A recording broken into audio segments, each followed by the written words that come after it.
on their end, if you can get a hold of it. Good evening. I'm Coulter Wonkite. I'm already into the 420, damn it. So what are you doing? Nothing? Why not? Trying to get on this Lifestyle Radio website. Sounds like a cool website. Yeah, it's alright. Oh, wait, I might have it. You might have it. You're listening to Lifestyle Radio. The opinions expressed during this show are those of the individual participants and do not necessarily reflect the opinions of their associated organizations or Lifestyle Radio.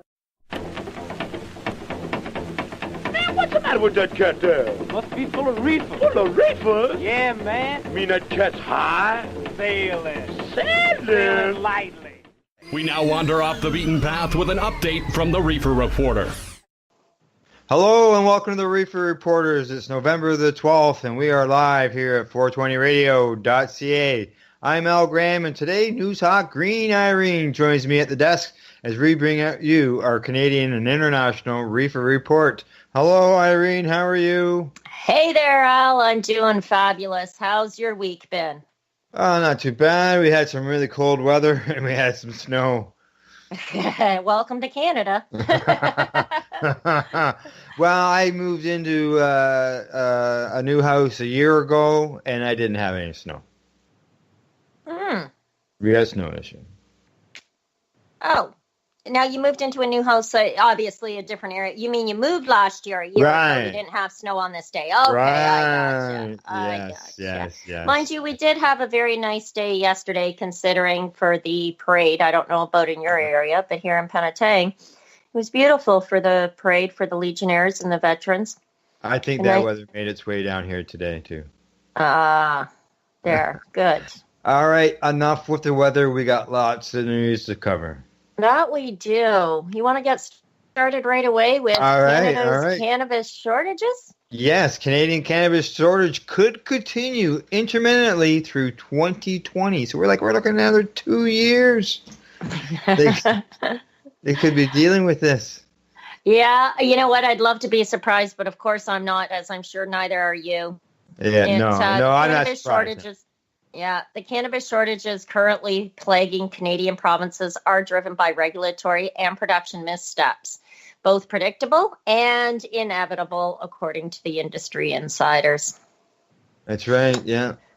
Despite some emerging clarity around how Canada wound up with empty shelves in the first weeks of legalization, shortages are unlikely to become a thing of the past quite yet, according to Kira Mellick, who's the CEO of Canadian cannabis company Biome Grow, Inc. He says there's going to be a supply of shortage on and off for over a year to come, Mellick told Start Metro in an interview.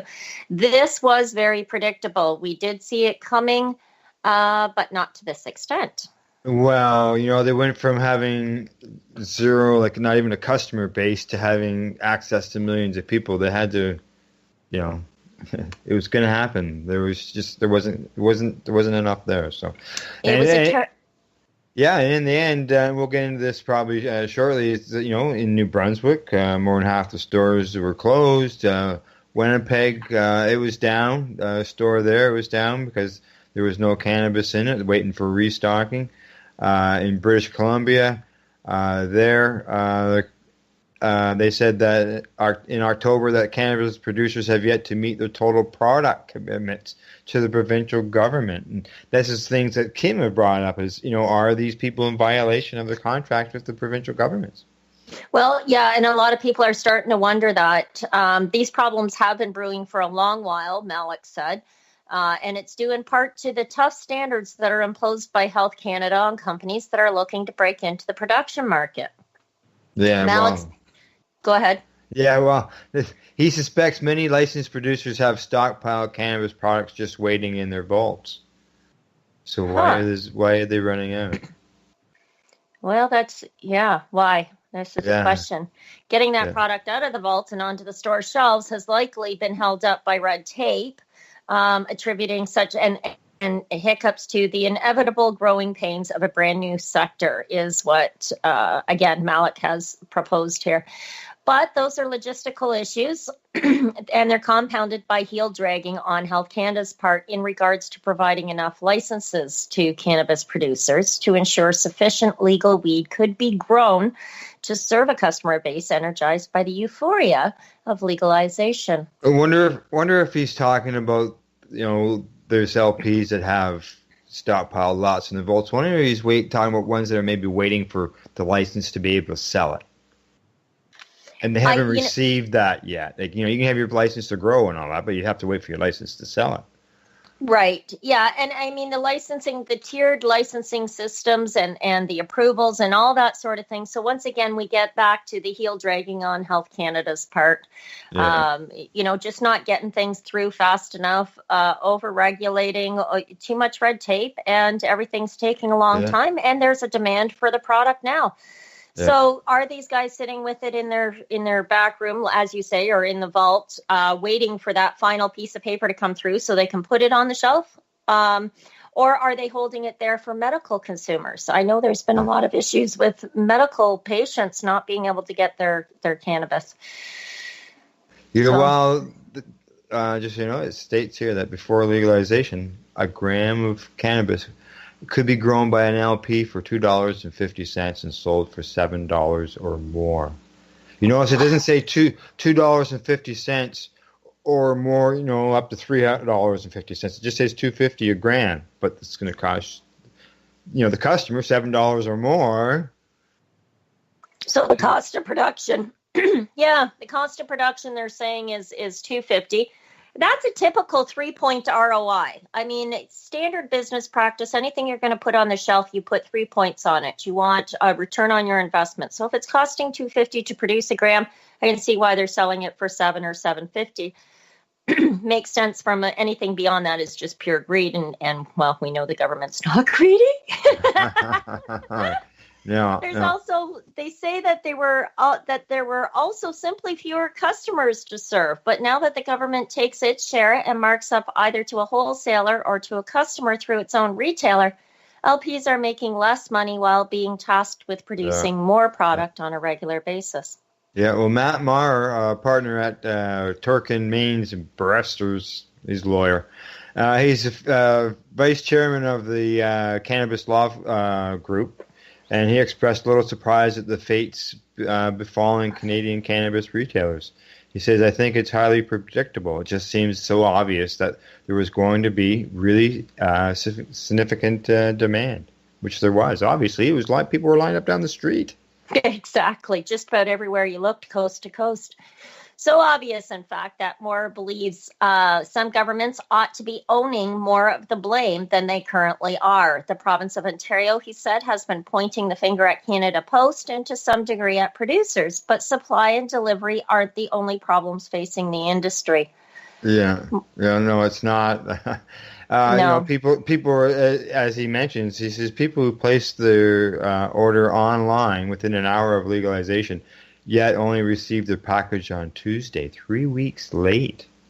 God, that's crazy. Other reports, such as consumers who have had their deliveries canceled or disappear without any follow-up from the provincial retailer, have also begun to pile up. And all of these accounts suggest service-side problems as much as anything else. So with all of that in mind, it's unlikely, he said, that things will begin to get any better in the near future. He's forecasting the same fate for the nascent industry. Nascent, meaning the authenticity is the key to, a nascent industry, a brand new industry, right? Yeah. Well, he says that these shortages should ease up in the next couple of weeks and then return again. I think it'll finally normalize in 2020, go for the shortage to a surplus. But until then, if you're opening up a dispensary, it's a bit of a dicey prospect. You may have empty store shelves for a while. Wow. There you go.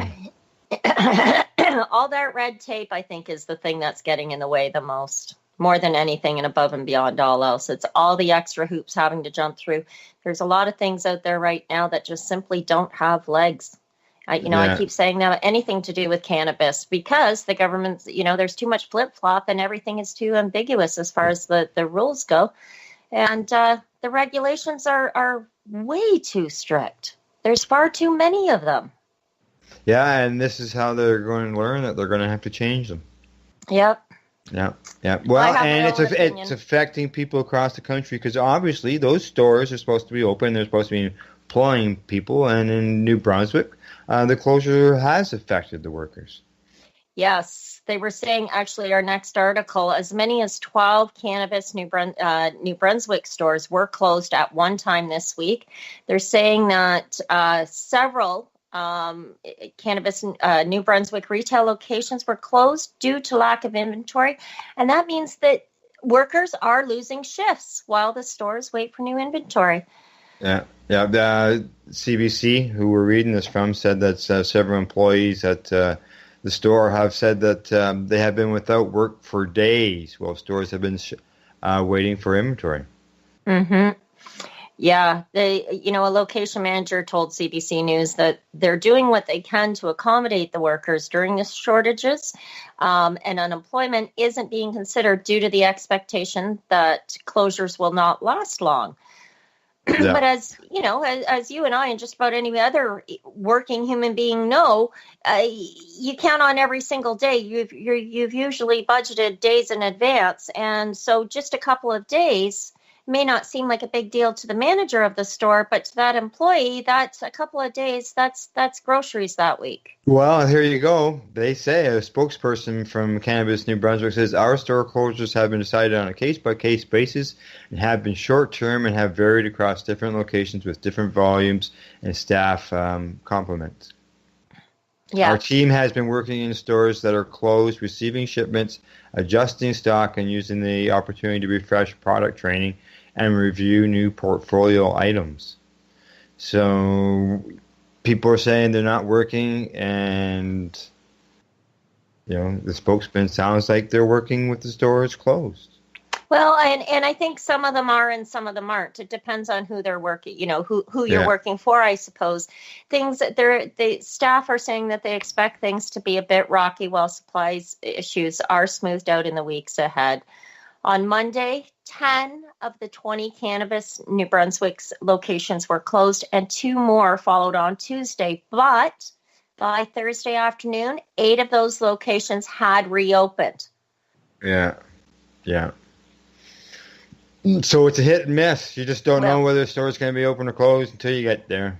Now, interestingly enough, Cannabis New Brunswick workers are not unionized, unlike the employees at the sister Crown Corporation and B Liquor.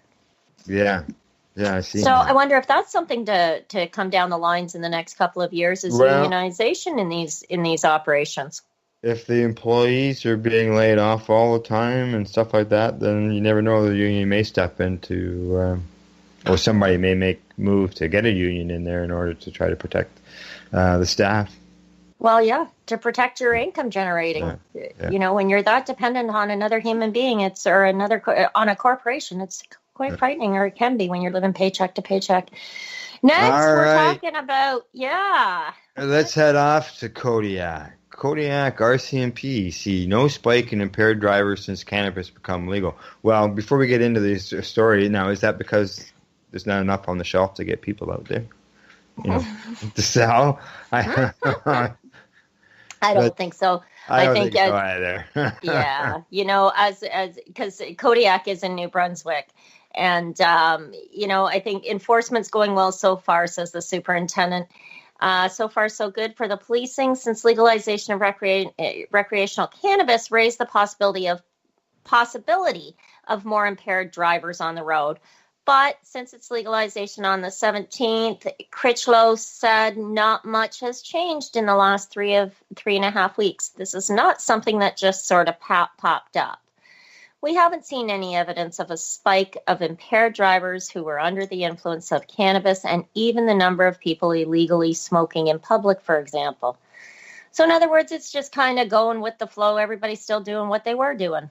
Yeah, he also mentions that the regional detachment is gathering data and doesn't have the exact numbers yet, but said the impact so far is not what many people have expected. It's not an epidemic, as perhaps some had forecasted. However, he feels that the measured approach and that they're focusing on the impaired driving and have our members trained and their ability to respond on a daily basis. So, right. right now there's 5 drug recognition experts that are trained in Jacksonville, Florida. And they're thinking about having those to look at things such as physical behavior and psychological indicators that people on drugs display. Yeah. Yeah, well, he's hoping to get more trained. He says that we'd like to have a little more horsepower in that area. It's one of those things no different than having technicians, breathing technicians. If there's an impaired driver by alcohol or having that ability, calling somebody in. So. My question is, do they really need to have to bring these people in? If they haven't seen any increase, are they just looking for more dollars for the detachment? I can't help but wonder that right away. Why create a fund for a problem that doesn't exist? So they can train more officers, so just in case, I guess. Yeah, I see where I see where you're coming from, though. I do see where you're coming from. If there's not a problem out there, so why are we training people to find a problem? Yeah, I would question that. Logic. He said this ends with saying logic would dictate that the number could go up because you're checking more people. So it's finding that balance between being able to work on each of the priorities and delivering. Here's the bottom line. If it doesn't appear to be a problem in the last 3.5 weeks when everybody was super excited about it, I mean, it was the newest, coolest thing, and people weren't driving and utilizing cannabis, there was no increase in their numbers. What reason do they have to want to put more staff on and have to train that staff to do a job for what? Yeah, that's the business sense. So they have to make good reasoning behind requiring the extra cash. Yeah. And right now, this is the only thing they can grab a hold of because there is a lot of misinformation, and it's easy to perpetuate missing information or a lot of missing information, and it's easy to perpetuate the misinformation that's floating around. Anyway, so they're looking for more money. That's right. That's yes. Okay, now going from one cannabis legalization to the next, and they're saying that cannabis edibles drinks will mark the second wave of legalization. Yes, producers developing new products ahead of next October because, quite frankly, you really do want to be at least a couple of years. Well, Bruce Linton, the founder of CEO of Canopy Growth, says, I think if you're not preparing things at least 2 years in advance, you're never ready. And especially when it comes to an industry like cannabis, I think he's absolutely right. Recreational cannabis, as we know, came legal on the 17th. However, they have said edibles containing cannabis and cannabis concentrates would be legal on or before October 17th, 2019. So more reason for Pottober. The legislation's left a significant portion of the illegal market untouched, according to Jay Rosenthal, co-founder and president of the new business site Business of Cannabis. Yeah, edibles are the products that the black market has been really good at marketing and selling, he said. Well, as a specific goal of driving out the black market, these products are really important to bring online. It just sounds like he's trying to appease them using their own words. And the reality is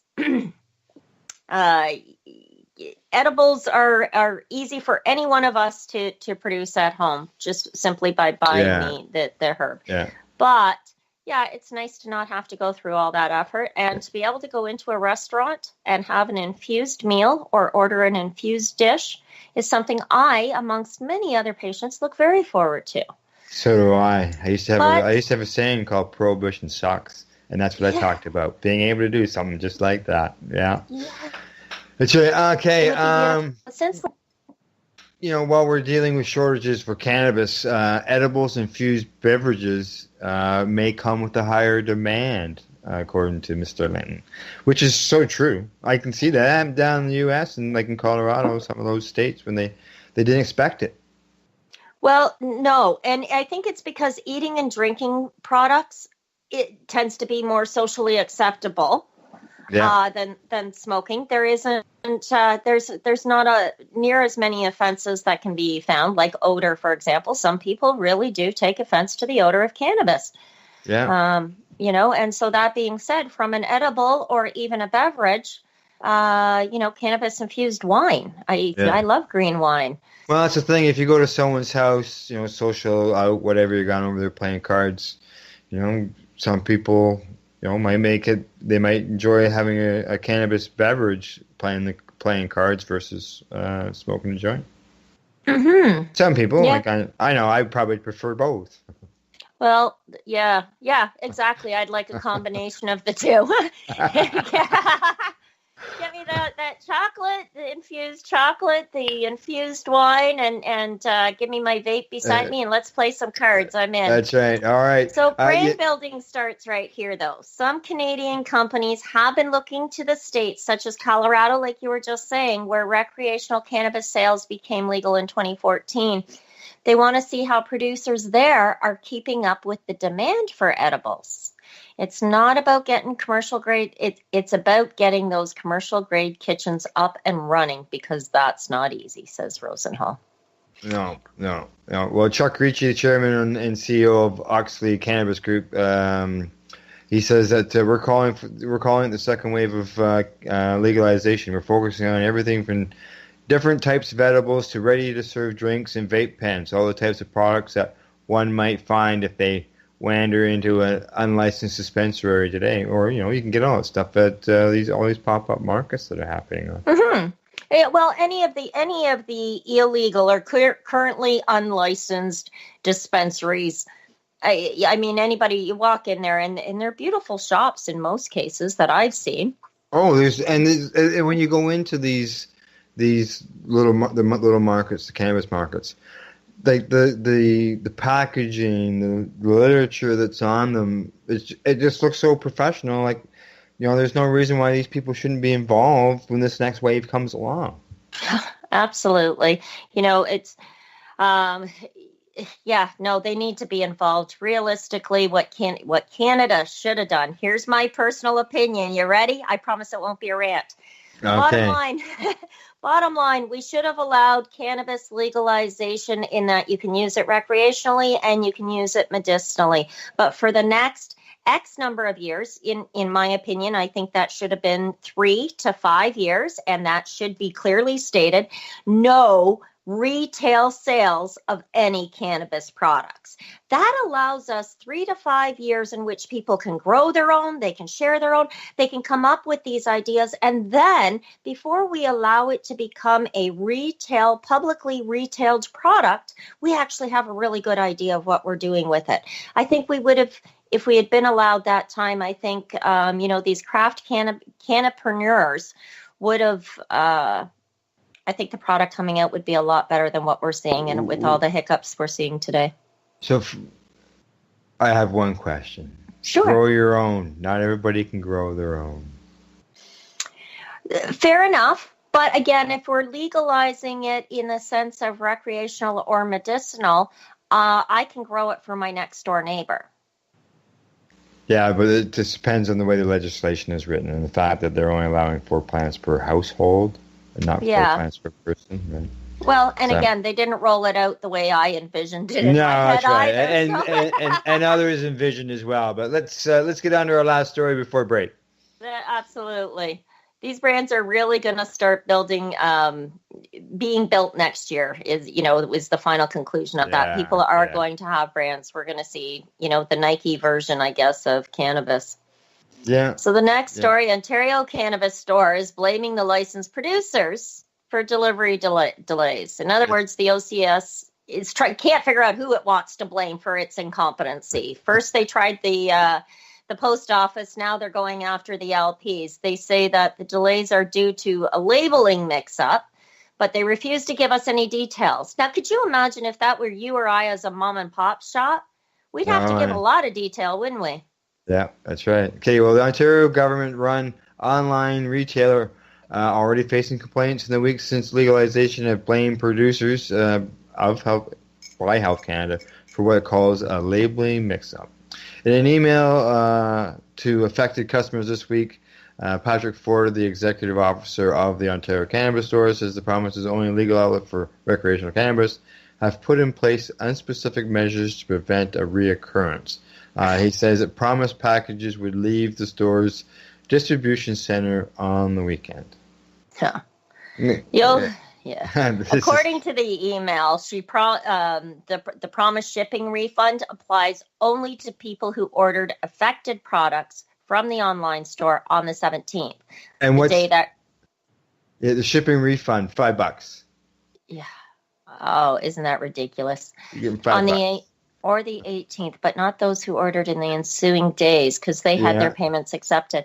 So, asked for further specifics, Ford would not say how the mislabeling occurred or which products were affected.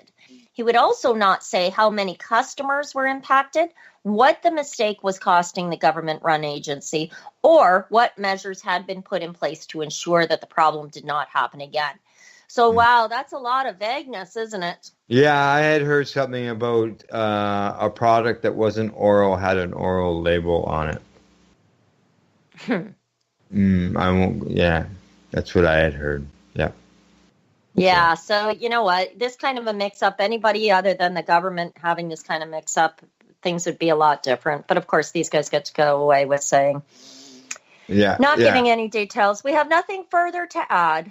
And they just go on and remind everybody that there's been over 1,000 complaints. Yeah. So people haven't been quiet. They've been speaking up. That's good to know. All right, Irene, what do you think? Break time? Sounds like break time to me.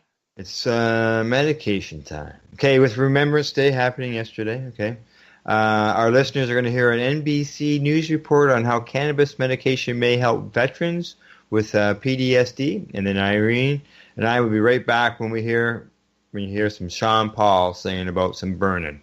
You're listening to Reefer Reporters. We are live here at 420radio.ca. Hey, this is Cheech. And this is Chong. And you're listening to Lifestyle Radio. What is it? Lifestyle Radio. Say it one more time. 420 Radio? Ooh.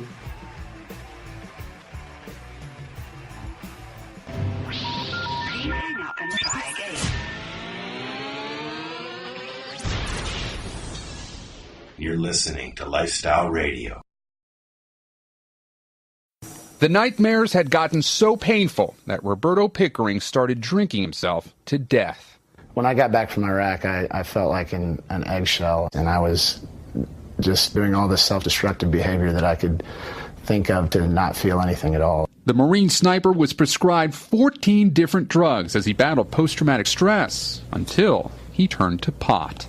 I stopped all the pills cold turkey, and I picked up cannabis because, in my opinion, it was either find relief or suicide. He's one of a growing number of veterans who say medical marijuana is helping treat PTSD symptoms and is a less addictive alternative to opioids. I think we're desperately seeking new treatments for PTSD. Near Phoenix, Dr. Sue Sisley is running the first FDA-approved trial of its kind. We believe cannabis will reduce the severity of the PTSD symptoms. 23 states list PTSD as a qualifying condition for medical marijuana. But a recent report funded by the VA found there's not enough hard evidence to make firm conclusions about the drug's effectiveness. What might feel good in the short term is not necessarily good in the long term. And rather than look at anecdote and stories, let's look at the overall picture. Roberto Pickering just wants more research done. They're coming back from a war, and they're fighting a new war here in America, and that war is a suicide and opioid epidemic.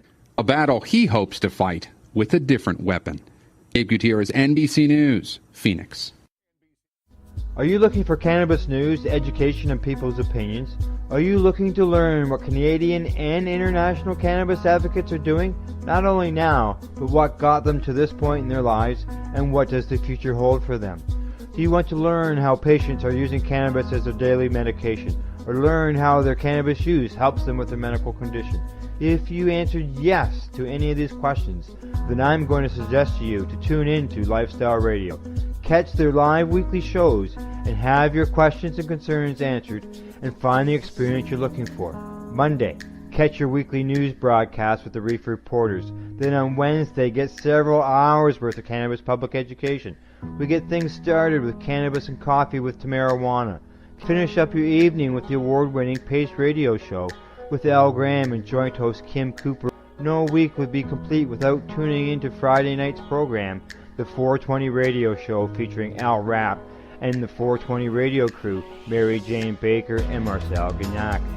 Cannabis is a lifestyle, and you can catch all your cannabis lifestyle information right here at lifestyleradio.net or at our sister site, 420radio.ca. Tune in to DJ Passion from the land of Ganja, the island of Jamaica, when he comes to you live every Saturday night at 8 p.m. Eastern Standard Time, here on lifestyleradio.net.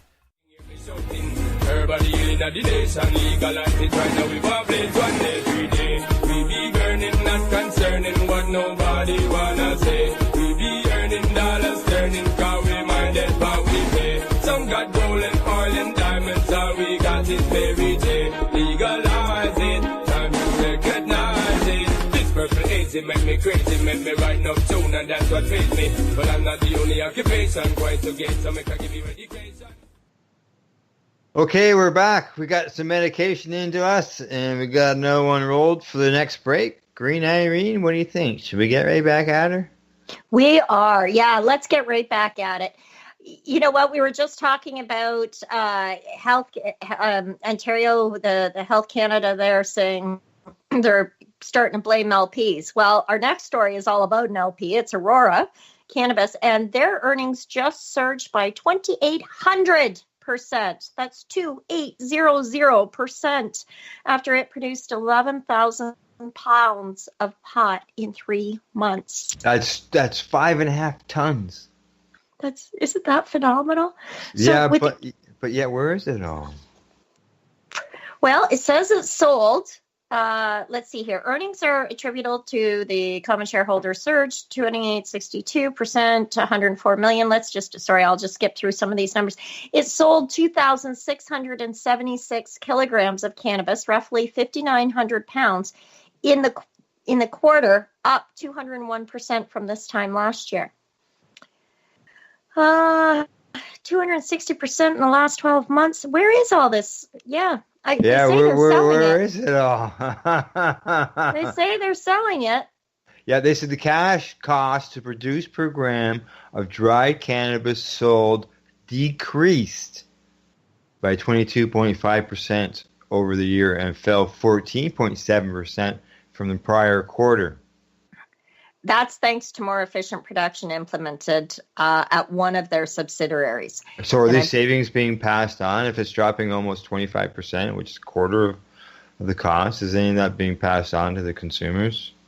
Well, as far as I know, Aurora was one of the leading medical providers of cannabis. And no, I haven't heard anything from anybody that's a patient telling me that they're getting all these new savings. No. No, they say that... we continue to successfully execute our differentiated and diversified strategy committed towards domestic and international expansion in the medical cannabis market. Adult consumer use, production, scales up, innovation plant, and medical research and product development. Well, it's nice to know about medical research and product development and stuff. But yeah, where did it all go? Well, yeah, who knows? The company saw its average price per gram, including both bud and oil, inch slightly lower, Canadian dollars, from $9.19 down from $9.20 in the prior quarter, when it sold 2,676 kilograms of cannabis, which we already covered that. Aside from the raw financial numbers, Aurora highlighted the launch of Aurora Cloud in the first fiscal quarter of 2019, making it the first licensed producer supplying a vape-ready CBD oil cartridge to the market.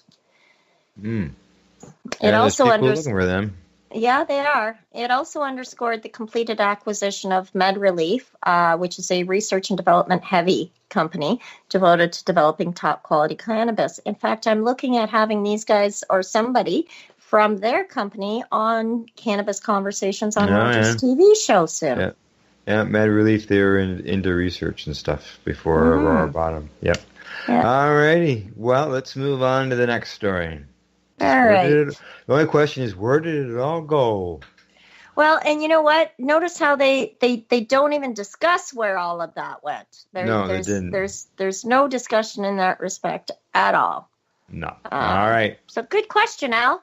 Good question. Where did it all go? Okay, well, now we're moving on to a story that talks about a patient and somebody who was looking for a job. Yeah. He says, I told them the truth, says the worker, and he lost his job. Yeah. Clayton Hanna says he wanted to be honest with his future employer when he disclosed that he has a medical cannabis prescription, but now believes it costs him a lucrative job offer. Yeah, he was saying, at first I was really excited and eager for the opportunity, is what he told CBC News. But now he's disappointed that everything worked out the way that it did. This fellow lives in Edmonton. He said he received the job offer from Tokol Industries in High Prairie to start working as a millwright on October 9th. Because the position was safety sensitive and required him to pass a drug test. Yeah, he was worried about the cannabis oil that he was using in order to treat his cancer. Yeah, he was concerned that the THC was still going to be lingering in his system. This fella, Hannah, has follicular lymphoma, which is a form of incurable blood cancer that progresses very slowly. Hannah said he was prescribed cannabis oil with high THC content to experiment with tumor suppression, and he thought that honesty would be the best policy. Yeah, he stopped the cannabis treatment 6 months ago in order to be clean for his new job, and he hasn't experimented with cannabis oil since then. Uh-huh. Yeah, he thought that the best policy was honesty, so he told them the truth. Yeah, he also asked to see Toko's drug and alcohol policy, which he said they never gave him. So here's this 34-year-old. He passed his drug test on October 3rd. CBC managed to obtain a copy of negative results, so it didn't even come back positive. But he said someone from Toko called him the same day, and they're pulling my job offer because they could not tell if I was using my prescription or not at work. Well, they just had a drug test done on him. Yeah, exactly. Yeah. And Toko, the company, declined to be interviewed by CBC, citing privacy reasons. So and he's asked for an explanation in writing, and they replied that his disclosure meant that an additional third-party assessment into his cannabis use had to take place. He said he complied and submitted his medical information to a third-party assessor, but before the assessment could be completed, his relationship with the company became tense. But yeah, exactly. In an email, Hannah accused the company of discrimination, pointing out that legalization of cannabis means that any adult could potentially be impaired at work. He says, I think it's a bit ridiculous that this is even an issue, to be honest. He's repeatedly asked for a written explanation of what was happening with the job offer, but Toko officially rescinded the offer in a letter on the 15th of October. Yeah, which said, rather than being patient with the process, you became aggressive, made allegations, and demonstrated an overwhelming lack of trust in the company. For these reasons, it's clear that an employment relationship would not be viable, and they withdrew their offer. Yeah, well, Hannah has filed a complaint with the Alberta Human Rights Commission. He wants to be compensated for the financial impact of preparing for a move that never happened. An apology would go a long way, he said. Job seekers are protected by human rights codes, according to a Toronto employment lawyer. Yeah. And, they say here that job candidates don't have to volunteer information like he did about prescription and the drugs that they take. They say that if an employer wants to know or has a policy that requires you to disclose it, that they should be the ones making that known to you and asking the questions. That's right. Well, Hannah's situation highlights the importance of having updated policies to deal with cannabis in the workplace. I think that most companies have had their heads in the sand, said Bradshaw. They're not sure what to do, so they're waiting to see what happens, and that's the scary part. Yeah, Mr. Bradshaw, he's the president of the Cannabis Learning Series. He says he advises employees with, what he does is advises employers with safety-sensitive jobs to be proactive or risk workplace accidents or lawsuits. Right. Well, employers should treat medical cannabis prescriptions the same way that they treat any other prescription that could potentially impair a worker. Exactly. Yeah. So just there we have it. Failing employers are better off establishing a cutoff level for how much THC can present in a worker's body. Failing a test means being over a certain cutoff limit, as opposed to trying to say that if you're caught impaired by cannabis, there will be consequences. Because that's unfair and a far less defensible position. Mm-hmm. Yeah. Yes. Well, we talk about people in work. We also, as I noted earlier, yesterday was Remembrance Day, and we even have a story on that. Yes, we do. And, I have my own personal stories on that. But this veteran here says, cannabis saved my life. Veterans share stories of healing and recovery. Once a week, a handful of military veterans gather at Seattle Vet Center to practice the art of writing and the process of healing. Some write fiction, others reveal themselves in a memoir. Yeah. Go ahead. No, yep. They say that they help people find tools to tell their stories, and at each grade level for 30 years. Well, yeah, I messed that up. Yeah, it's good. It's the fact that they're working with the vets. Yeah, well, and you know what? It's nice to see that across the country. I realize this is American where this is happening. Yeah. But it's nice. It's also happening in Canada. We don't have a story on it. But this group was created. It's called the Red Badge Project. You can look that up online. But the group was created 6 years ago by Tom Skerritt, who is an actor, director, and Air Force veteran, and Evan Bailey, who is also a former U.S. Army captain. Red Badge groups now meet in vet centers around the Pacific Northwest, from Spokane to Walla Walla, Everett, and Federal Way. So again, this is all American, but we do have this in Canada as well, and you should be looking for something like, or the Canadian version of, the Red Badge Project. Yeah. They hope to bring, as they say, some of their stories to life. They recently asked writers in the group to create a story that touched in some ways on cannabis, a common topic of a conversation among those managing PTSD. Exactly. For the younger vets, it's easier to talk about cannabis. But for some of the older folks from, say, Vietnam generation, it's still something that's not easily talked about. Those who use it swear by it. For some writers, their reaction was, oh, please, let me spread the word. Yeah. While the rest of society is breaking down taboos around cannabis, it's still a difficult topic in the military. Yes. A number of Red Badge writers, in fact, felt the need to use fake names because of the risk of their careers and or VA benefits. So it's scary.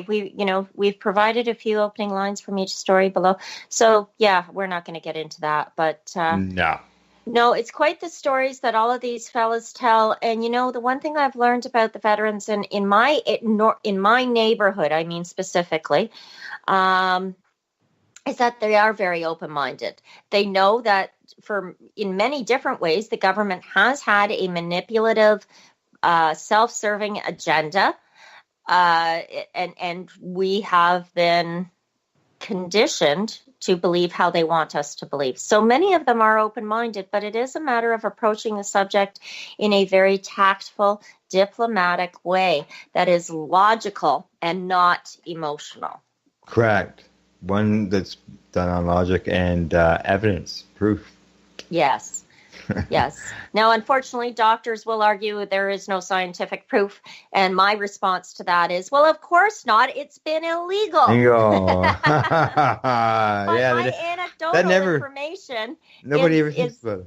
No, but it's, my anecdotal information or statistics or research is just as valuable, if not more valuable at this point in time, because it wasn't it wasn't done in a self-serving way or nor have the results been manipulated, but rather it's been studies.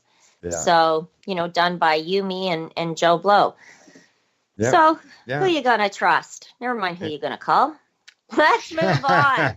Let's move on. About Okay. those doctors. Why is Shoppers Drug Mart training doctors to prescribe medical cannabis?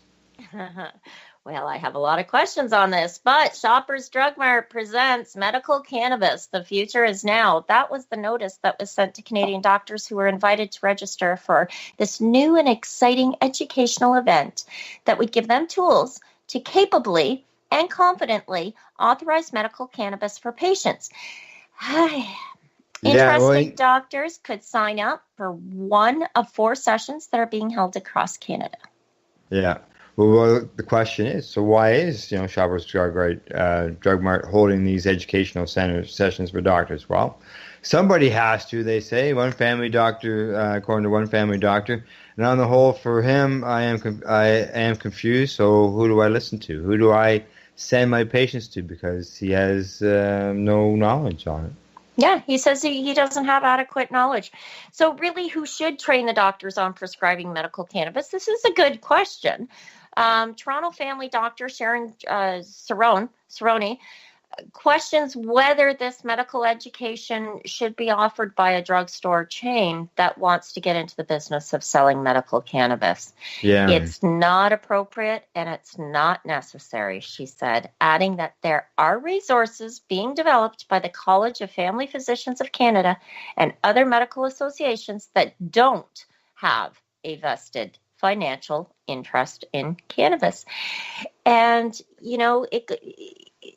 that's exactly it. This issue brings into sharp focus 2 increasingly controversial questions. How should a product that has not been approved through the normal drug approval process be used in medical practice? And who should be selling it? Well, yeah, good questions. Let's see. Well, they've been saying for years, well, there's no proof, and now all of a sudden a drugstore wants to be able to sell it. And what my question is are they trying to be the new form of dispensaries, cannabis dispensaries, where brick and mortar, where a patient can go in and give a prescription and then walk out with their cannabis? Yeah. Which we can't do right now legally, right? Because there's no I know there's court cases and stuff going on right now, but a dispensary down the road from the house, which isn't licensed by the province, technically isn't legal until such time. But I can see a Shoppers Drug Mart and all those other pharmacies trying to take over for that spot. Well, I think it's kind of comical to see them stuck in between the lines of double dutch at this point, because first they're saying, no, this is bad for you. There's not enough evidence. There's no way this should be legalized. And they were totally non-cannabis supporters. And now they're saying, hey, we know it all about cannabis. Come to us if you're going to give it to your patients, and you should be. Let us tell you how and why. That's really two-faced, and they have definitely proven themselves that way more and more. And the pharmaceutical industry, above and beyond all other industries, has proven that it is a cash cow. It is not there to heal patients. It is there to make money. Anybody who has ever been prescribed any medication at any point in time knows that the next time they go to the doctor because they've got a complaint about how that medication might be affecting them, first thing the pharmacist says, well, talk to your doctor about this because that'll counter those side effects. Geez, and I got an extra tank of gas in the boat this weekend. Assholes. Well, not everybody is happy because the professional pharmacist licensing agencies are not as keen for their pharmacists to jump into the medical cannabis field. The National Association of Pharmacy Regulatory Associations outlines their hesitation in their statement, which is very similar with the Canadian Medical Associations. Yes. They're hesitant as well about their doctors embracing cannabis use. Mm-hmm. I was going to, right now, some doctors avoid dealing with the problem and instead just direct the patients to recreational cannabis market even though the medical users might have different medical cannabis needs, such as achieving pain relief without getting high. Now, ideally, this is where people like myself and Kim Cooper at No Sir, Rick Gilman over in Collingwood, there's a large number of us who are patient advocates, and we are cannabis consultants in that we can sit with someone, talk about what their specific problem is, and we know where to go online for the information to find out what have 1,000 other arthritic pain sufferers say works best for them, what strain is most effective for them, and then to help them, order those seeds and get their own growing, how to make their own cannabis tinctures, how to make your own creams. These are not things that your pharmacist is going to sit down with you and do. So No, they're going to sell you that tincture instead. So you're wondering if there was a conflict or not. Well, according to someone, they say that they feel that a company or group that's providing education and trying to do it on an unbiased manner is really important and the right thing to do. And bringing in experts to talk about it is also important. Well, yeah, and it's another way to spend a lot of money. The session. Go ahead. Yeah. I was just going to say the sessions developed and presented by key opinion leaders from top Canadian universities and hospitals cover the most up-to-date information about research into medical cannabis, including its use for a variety of disease states. So says Catherine Thomas, spokesperson for the Loblaws Company Limited. Think about that, which owns Shoppers Drug Mart chain. Hey, you never know. We may find cannabis on our vegetable shelves after all next year. Who knows? Well, they got the license back in September to be able to purchase and store prepackaged cannabis products from existing licensed producers. We were looking for some of that cannabis. I wonder if this is where some of it could have gone to. They say that this is the first step in their journey to provide medical cannabis to their patients. And Health Canada has confirmed that the Shoppers Drug Mart pharmacies cannot sell cannabis even through the mail until the company receives a second Health Canada license. Oh, how much you want to bet? You know what? Buy up everything in the market and then you can sell it for any price you want. Okay, one more story and we'll go for break. Okay. Trying to temper me, aren't you? Yeah, that's right. Okay. Well, we're having all that problem with shortages and stuff about cannabis. Now we seem to be running into problems with cannabis laws is making things weird for people who sell the paraphernalia. Yeah, and this is because, and I ran into this myself. They told us that we weren't allowed to have the word cannabis printed anywhere in our store. The name of my store was Cannabis Corner Cafe, so I created a little bit of waves in our town. Yeah, no, but I wasn't selling cannabis product, but nonetheless, it is a word. That is one of those words that, what's the word I'm looking for there? It's a censored word. Well, here it's because it's within the Cannabis Act, which wasn't around when you had cannabis on your store.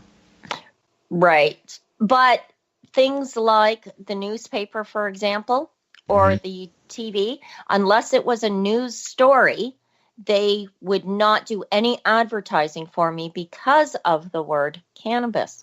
Well, yeah, that's their legal department was very, very sensitive about it. So here these guys go on to say that on the day that cannabis became legal in Canada, John Keefe, who is a co-owner of a cannabis accessory store in St. John's, Newfoundland, had a strange visit from the province's new pot regulators. He says there were several customers that were browsing through Dabber Hashery, which carries items like glassware, cleaners, electric vapes, when two inspectors from Newfoundland Labrador Liquor Corporation walked in.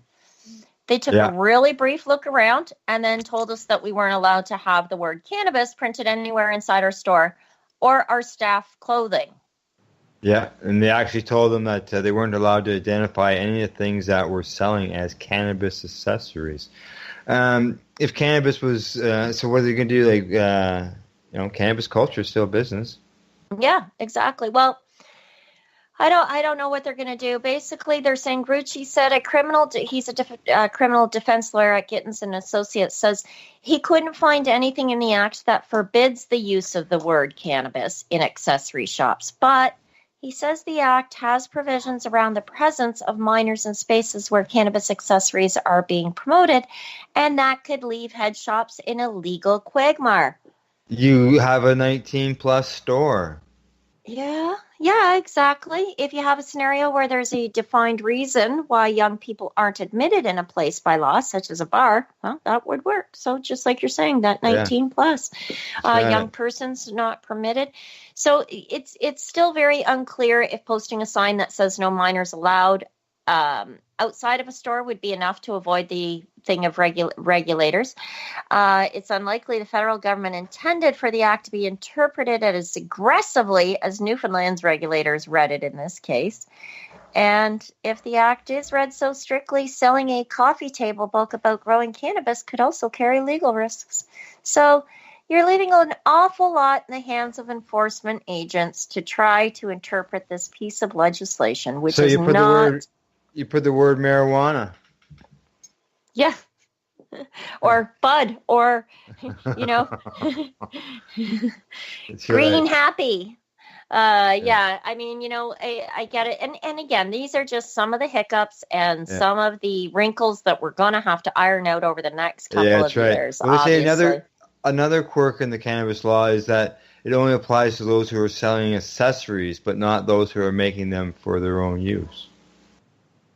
Huh. So I guess I could make my own glass pipe and call it a cannabis pipe. Yes. But I couldn't sell it as a cannabis pipe. Yeah. Well, Yeah, well, we'll see what happens down the road. I'm sure that at some point somebody's gonna challenge it. Yeah, well, as he says here, it's a pretty fresh situation, and right now there's an awful lot of confusion. There sure is. All righty. Ready for break? I most certainly am. Okay, well, let's see. Medication time. And while we do that, our listeners will hear a Fox report asking if President Trump will legalize cannabis for 2020. And we're coming back when you hear some more about that burning. You're listening to Reefer Reporters. We are live here at 420radio.ca. So what are you doing? Nothing? Why not? Trying to get on this Lifestyle Radio website. Sounds like a cool website. Yeah, it's alright. Oh, wait, I might have it. You might have it. You're listening to Lifestyle Radio. Now this, voters in 4 states will be deciding on marijuana initiatives later on today, actually. Michigan, North Dakota, Missouri, and Utah. Our next guest says President Trump will eventually take this issue from the Democrats. Adrian Sedlin is with us. He's the CEO and founder of Candescent, the leading marijuana brand in California. All right, Adrian, you think President Trump wants to legalize recreational marijuana and is going to move towards that in the next 2 years. What's your evidence for making that suggestion? Well, I would definitely say that heading into the 2020 election cycle that President Trump will look to make a push for medical marijuana as part of his platform. Simply the polling, if you look at the president, who is a shrewd politician, irrespective of what you think of his personal politics, he is very shrewd. And if you look at the polling, 90% of Americans are in favor of medical use of marijuana, 60% are in favor of adult use, and you look at every major swing state, whether it's Michigan, Ohio, Florida, Pennsylvania, New Mexico, the list goes on, they already all have some form of marijuana policy. What you're talking about here is reclassifying marijuana from a Class 1 drug, along with heroin and cocaine, and making it into a Class 2 drug so that banks could finance the marijuana industry. If the president did that, it would be very good news for your business, wouldn't it?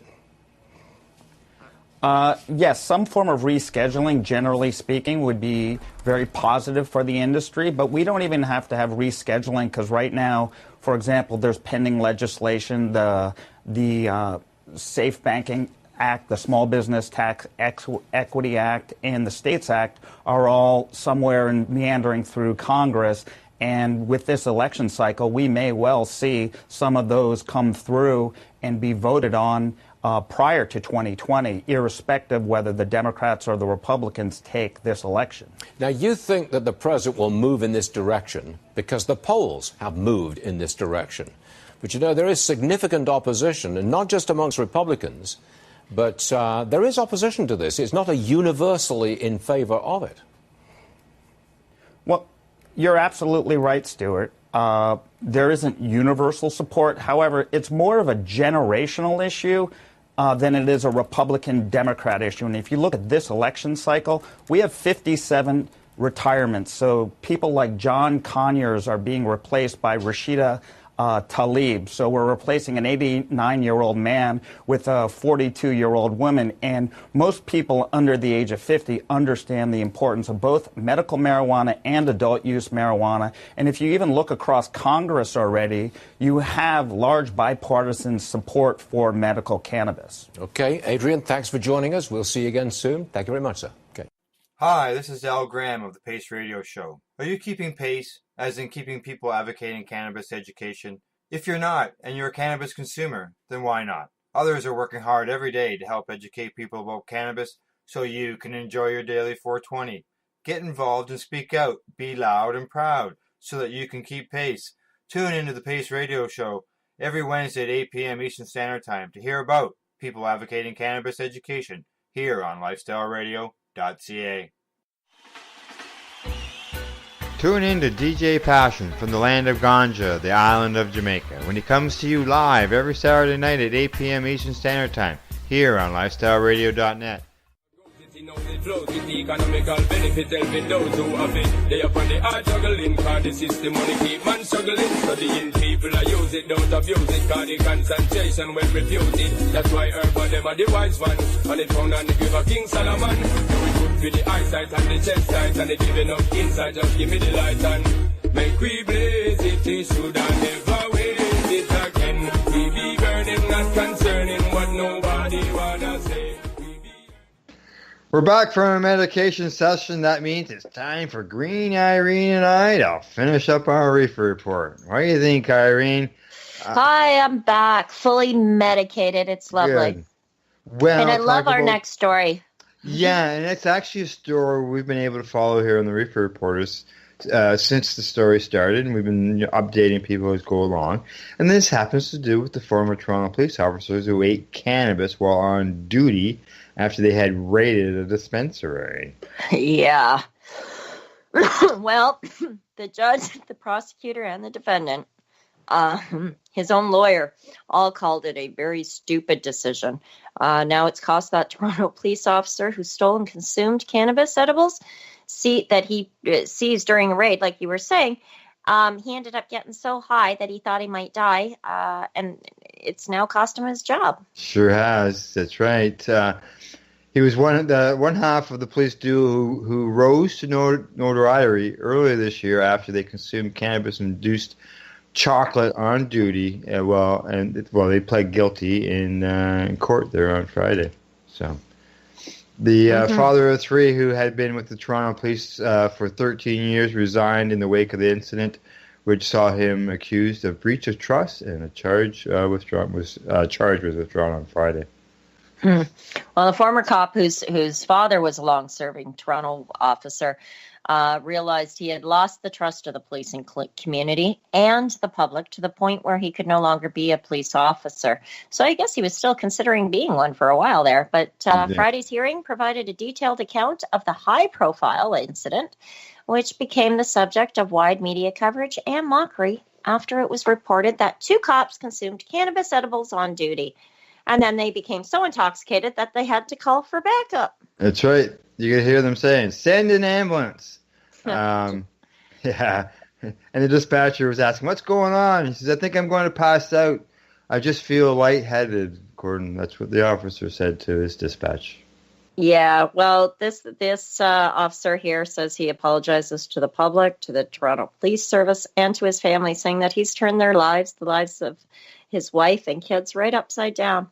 The first place to start, he says, is to say, "I'm sorry. Sorry for my actions, my judgment, and for being so inconsiderate," he wrote.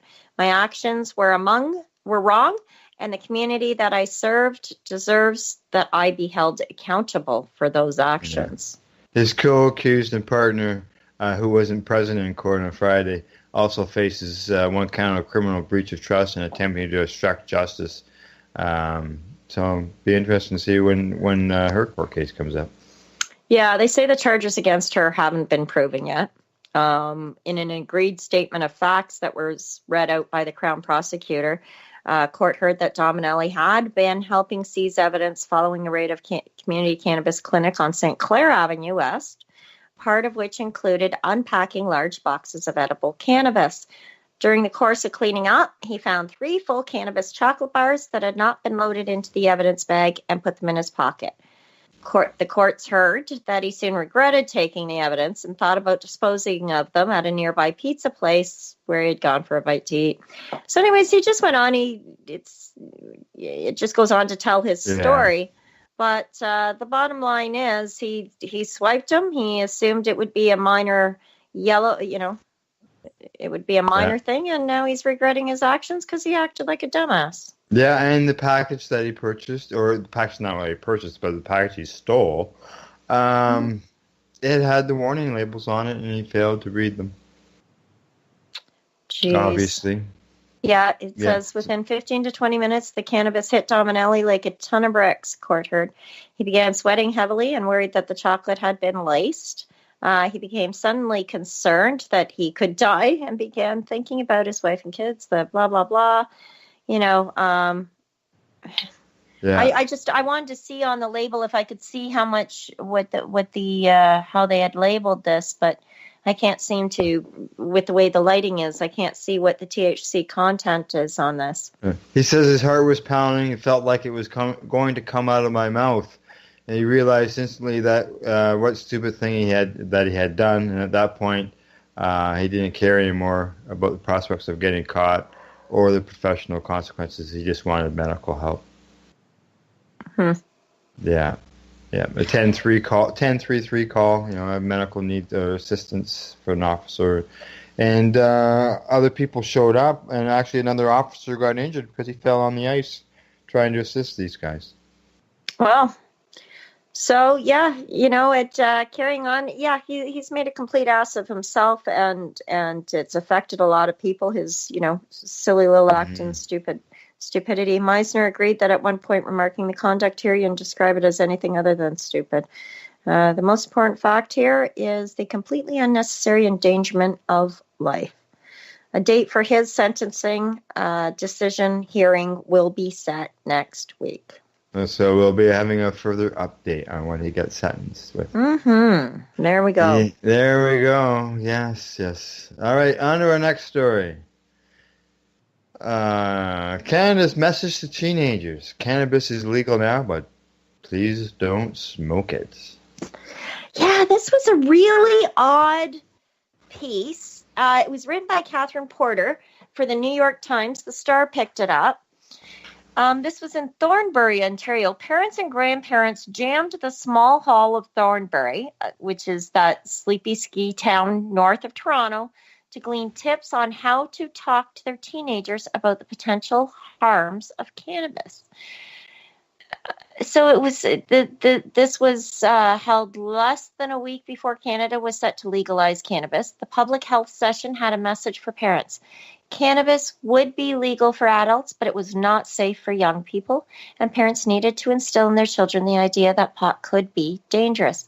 I hate the fact that they keep using the word dangerous. Dangerous to me is getting hit by a train. Don't play on the railroad tracks. You'll get hit by a train. It's dangerous. Cannabis for youth, I agree. Okay, it goes on to say here that it's been proven that the brain doesn't stop growing until you're 25, and yet we're legally selling it to people at 19. You are also selling them alcohol, and they're also drink. Those who are going to drink are going to drink, and those who are going to puff weed are going to puff weed, and those who are going to eat weed are going to eat cannabis, and it's all as simple as that. But yes, the brain is a muscle, and the muscle, like any other muscle in the body, needs to be exercised, and it is easily conditioned by our behavior. So if we're training our brain to relax and chill and unwind from the age of, say, 15 to 20, guess what? By the age of 25, our brain wants to do regular. Well, alcohol affects the developing brain as well, so why don't they just raise the age of drinking up to 25? Yeah. Well, the difference is alcohol is dangerous to the brain. it actually causes brain cell degeneration, whereas cannabis does not do that. That's what I'm saying. I hate that they keep saying it's dangerous. It's not. It's not going to kill our kids. It's not even going to make them dum-dums. That's the parents' job. Jenny Hanley, she's an addictions counselor. She left that meeting north of Toronto wondering, what the hell is our government thinking? Like, I know, and she's all for the age of 25. Don't let them smoke it before they're 25. If they're they're going to. It's as simple as that. Kids can leave home at the age of 16. Yeah, and they say here. Well, they say, they still say the science is unclear. There's still questions going on. But, Canada in 2013, according to a UNICEF report, led the developed world in cannabis consumption by young people, by teenagers. We're already leading the world. How can it get any worse? Right, and we're not seeing, 100 times over, I would rather see a younger person pick up a gram of cannabis versus a bottle of beer any day. That bottle of beer or alcohol is going to cause damage. That cannabis is not. They're already getting access. It's proven there. The UNICEF report. They're already getting access to cannabis. And then by only making them or not allowing them to have access to 25, up until that point, they're still probably going to access it. So they're going to be getting it from the black market, which is then going against the goal of what the government's trying to do. Yeah, exactly. I was just going on here. Kids are still going to use it, and they're going to continue to use it as they see fit. He and other teenage addicts were taken in by Hanley to live in her home near Flesherton. She says, "I hurt my family a lot," said Kay, now 19. "I did nothing to hurt myself." I'm sorry, I kind of lost track there as to what I was following.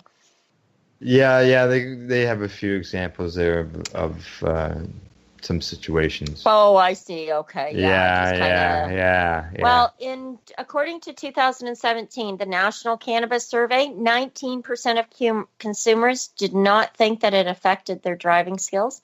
Among young people, there's a myth that it even improves them, public health officers say. Now, I've heard that myself. Yeah, I've heard lots of people say it. But, I think people also shouldn't be driving if they're popping back perks or sitting on fentanyl. Somebody lighting up a cigarette for the first time, what happens? They get all dizzy, and that's right. You're absolutely right. Hadn't even... Should they be driving? They are impaired by cigarette tobacco. Yeah. Exactly. All the chemicals that are in there. Well, with all the discussion about cannabis in Canada as legalization day approached, many parents were alarmed to discover how accessible it had become and acceptable it had become among the country's youth. According to a recent Census Bureau report, 32.7% of teenagers had smoked cannabis in the previous 3 months. Yeah, well, They also believe that the new law won't change anything because they saw that in Colorado and Washington, where recreational cannabis was legalized for adults in 2014. Usage rates among youth remain relatively unchanged. Yeah. And I believe the same thing is going to be found here in Canada. And this article ends with being open with your kids. He said, try to have a close relationship so that they're comfortable telling you what they've tried and what their friends are doing. I think that's important for everything. And it has nothing to do with cannabis. Cannabis is just one part of the many things you should be discussing with your kids. Yep. And again, like I said, it's up to the parents. It's not the law. It's the parents' job. All right, let's head south. Let's get down to the U.S. They just had a midterm election there, and they have 4 states that dealt with cannabis issues. Yes. Well, Michigan just became the first state in the Midwest to legalize recreational cannabis. That's right. They did. North Dakota was involved in it. Utah was involved with the question, as well as Missouri. So let's run down each one a little bit. Sure. Okay. Well, in Michigan, the results, Michigan residents voted for legalization of recreational cannabis. That means that Michigan residents 21 and older will be allowed to use cannabis and cannabis edibles. So they can possess, use, transport, or possess up to 2.5 ounces or 15 grams of cannabis concentrate. They can grow up to 12 plants and store up to 10 ounces in their private residence. Well, 12 plants. You can grow a lot more than 10 ounces. 12 plants, 10 ounces. Yeah, and you know what? Where they're talking about the storage, sorry, I'm going a little bit off topic, but the same thing is sort of happening in Canada. We're allowed to grow 4 plants. We're allowed so much, but unlimited storage. Unlimited storage. And that's a lot more realistic because, I mean, some plants can produce 4 ounces, other plants can produce a pound. That's right. You know, and what's considered cannabis? Is that just the cannabis flower? Because what about storing the leaf? I mean, I love ingesting leaf. It's all weight. Yeah. Okay. Yeah. Now, just as we have here, local municipalities have the ability to outlaw dispensaries within their borders. Public use is prohibited, and people arrested for cannabis-related charges before it was passed will not have their records wiped. Oh, no. Well, I'm not surprised that the U.S. took that stand. If you were charged 5 years ago for cannabis possession, it was illegal at that time. Well, this is where we're all talking about record expungements. There's lots of states that are eliminating that, and that's a big discussion here in Canada as well. It is. It is. Yeah, that's right. So when does all of this take effect in Michigan? 10 days for the election to be certified, so it'll be legal in early December. Dispensaries probably won't start selling until 2020, though, according to Detroit Free Press. The state legislator might also decide to change the wording of the proposal before it becomes the law, but that would require... So they're talking over a year plus. Mind you, they're a year plus, and we waited, considerable time from the election on. Exactly. But theirs is going to include edibles, and ours isn't. So in North Dakota, they voted on Measure 3. It doesn't get into a lot of detail here other than to say the results. North Dakota residents voted against the legalization of recreational cannabis, and with a significant criminal justice reform, according to the Bismarck Tribune. Yeah. Ooh. So that's something to do with failed Measure 3. And, it gets pretty lengthy and quite in-depth detail. So let's move on to Utah. Utah. All right, go ahead. Proposition 2, the results, Utah residents voted for legalization of medical cannabis, according to Salt Lake Tribune. Yeah. Go ahead. Yeah, medical cannabis is now legal in Utah for people with qualifying conditions.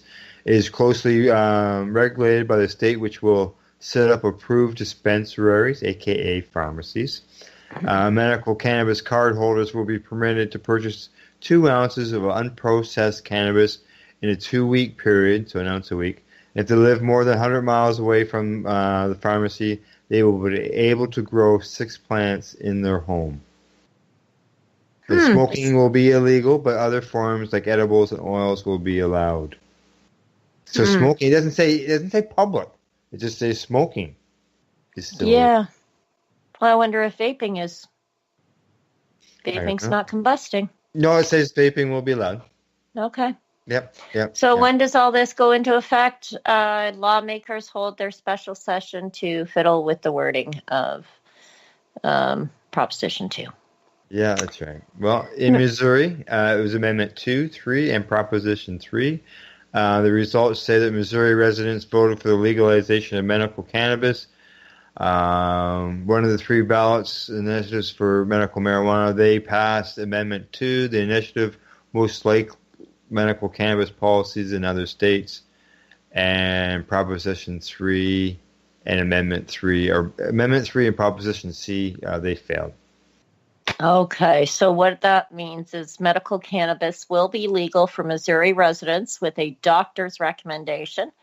They will be able to possess at least a 60-day supply, so the state will set the exact limit, and grow 6 plants in their home. There will be a 4% sales tax on medical cannabis, with revenue going towards veteran services.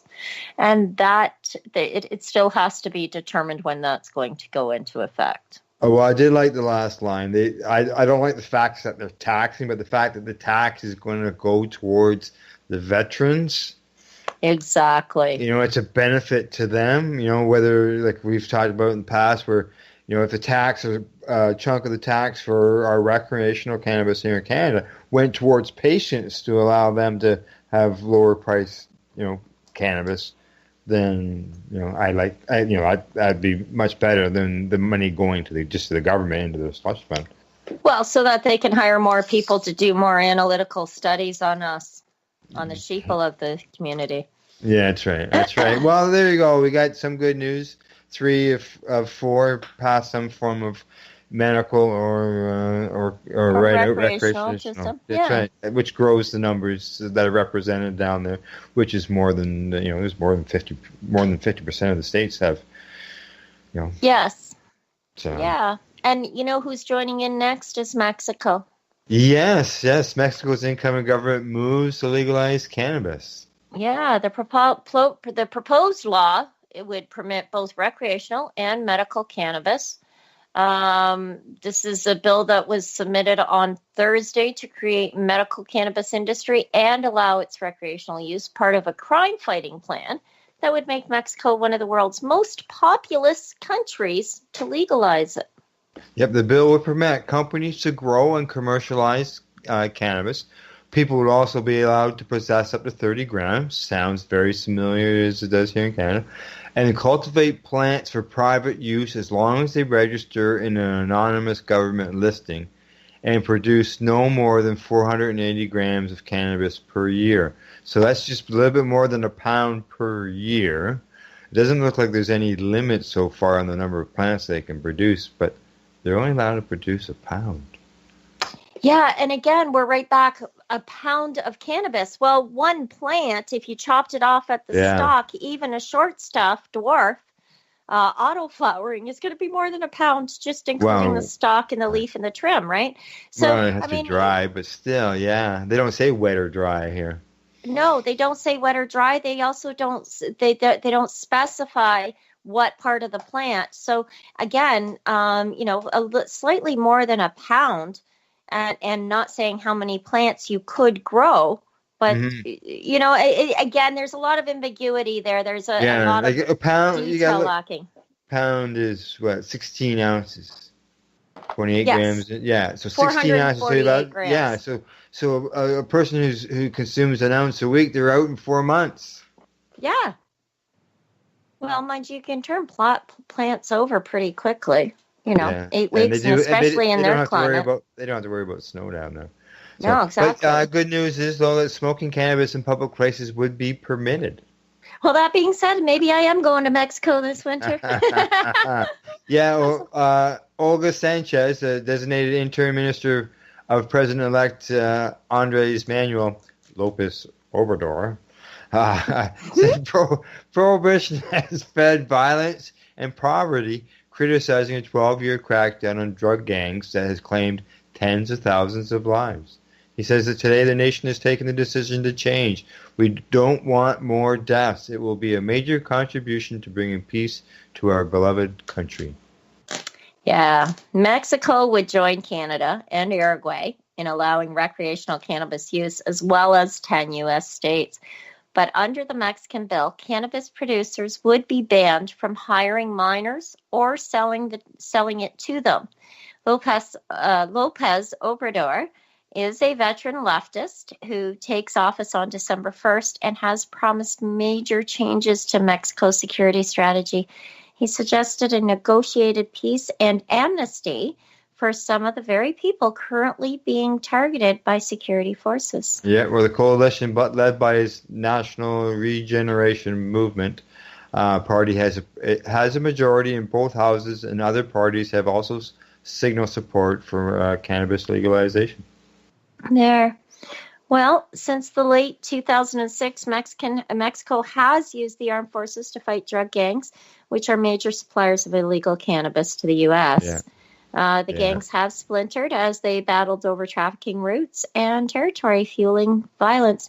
More than 31,000 murders were registered in Mexico last year, according to government data. That's the highest total since modern records began. 31,000. That's bad. Wow. Wow. And now, I mean, we can't say that, I would, in my personal, humble opinion, cannabis would be a very small amount of product in those drugs that were being brought over the border. Of course, it's because this article is about cannabis. I think there would be a lot of other drug trafficking, a lot bigger priced products coming through to cause murder. Well, people murder over cannabis. Okay. Unfortunately, it happens. All right. Well, talking about death, let's move on to our next story.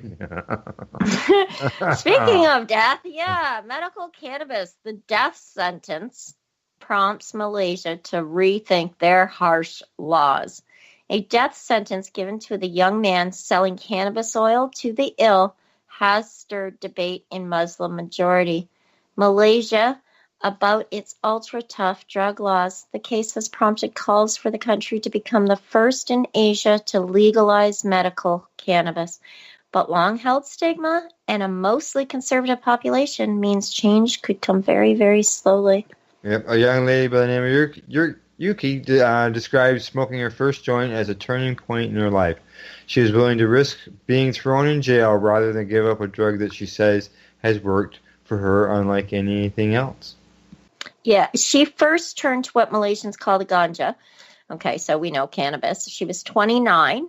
After a frustrated Google search, she was looking for something that might help to ease the chronic crippling pain from hypokalemia, or low blood potassium. Beleaguered by litany of health problems, including diabetes, she tried cannabis. It was in the early 2000s, and public discussion of medical cannabis was non-existent in Malaysia country, with some of the world's harshest drug laws. Cultivating a single cannabis plant at home can land you in prison for natural life, while possession of more than 200 grams, so less than a pound, is almost certain to result in a death sentence. Yeah, just a little bit under half a pound. Death for less than half a pound of cannabis.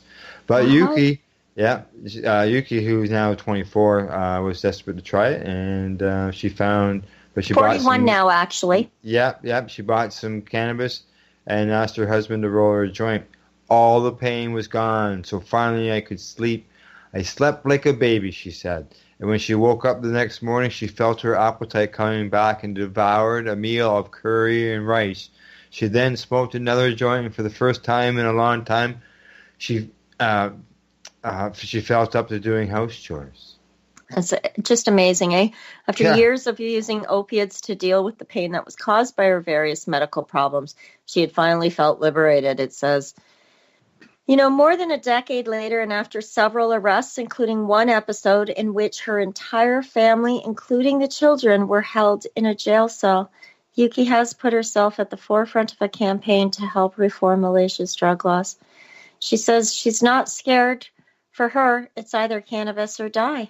Yeah, she says that after years of watching her friend after friend being put behind bars and even lost her job at an airline as a result of her activism. But the events of recent months have made her and other marijuana advocates feel like they have finally powerful voices on their side, which is good. Yep, someone else is obviously speaking out. Well, she says on August 30th, it all began with a devastating blow on August 30th when 29-year-old Muhammad Lakman, a friend of Yuki's, was sentenced to death a few years ago. Yeah. He sold some small dropper bottles of oil for $10. Wow. Yeah. Well, Lakman's lawyers presented him as a kind-hearted and pious Muslim who would give away oil to patients who could not afford it, including Yuki. It's clear that many people felt his product helped them with various ailments, but his page also made some unfounded claims about cannabis's ability to cure diseases like leukemia. Yeah, well, although there's 900 others on death row in Malaysia for drug offenses, this case prompted an outcry over what was widely seen as a disproportionate punishment. Disproportionate, yeah, and it definitely is. A petition gathered tens of thousands of signatures, and high-profile politicians began to weigh in, including Prime Minister Mahathir Mohamad, who said the case should be reviewed. Nurul Azza Anwar, an MP with the governing coalition, said it looked to be a miscarriage of justice. Yep, reports then emerged in late September that the cabinet had discussed the medical benefits of cannabis, with one minister saying he was fully behind it. There. And then in October, Yuki and her friends received another surprise that Mr. Mahathir's reform-minded government announced that it was going to abolish the death penalty completely. Suspects convicted for drug trafficking, like Luckman, could, however, still face jail for decades of life. Yeah, which isn't good. At least the death penalty is gone, but the long jail sentences aren't right. Yeah, this is it's very, very frightening.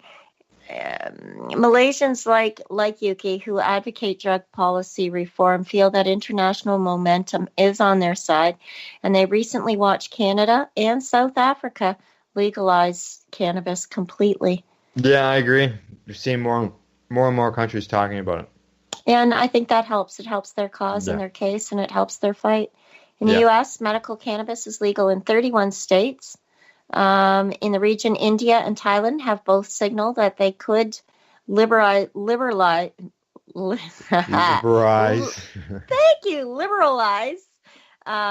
around medical cannabis products.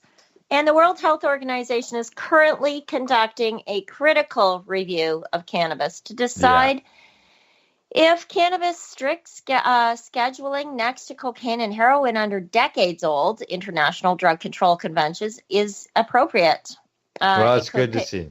Yeah, it's nice to know that that's going to happen, because we know it'll be removed from there. We know it just beyond a shadow of a doubt. Yeah. Well, Irene, that's it. That was our last story.